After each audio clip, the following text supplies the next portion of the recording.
GHQ gate हमला case में रहनुमा PTI शाह महमूद कुरैशी को कोट लखपत जेल लाहौर से रावलपिंडी की इंसदादी दहशतगर्दी अदालत में पेश कर दिया गया।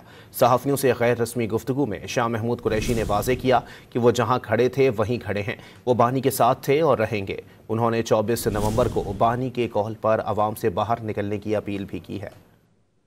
पहले साइफर केस में अडियाला में पड़ा था और अल्लाह ने मुझे सुरखरू किया, बाइज्जत बरी हुआ। आज 9 मई के झूठे केसेस में कोट लखपत पड़ा हूँ, तो जहाँ खड़ा था वहीं खड़ा हूँ, जहाँ पड़ा था वहीं पड़ा हूँ। इमरान खान के साथ था और इंशाअल्लाह रहूँगा।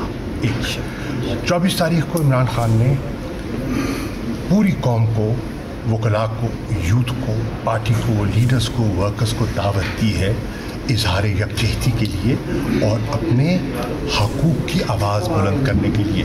मेरी दरख्वास्त है तमाम लीडर्स, तमाम कारकुनान इमरान खान की कॉल पर बाहर निकलें और इजहार यकजहती करें। पुरअमन रहें। कानून को हाथ में ना हमने पहले लेना था ना अब लेना है।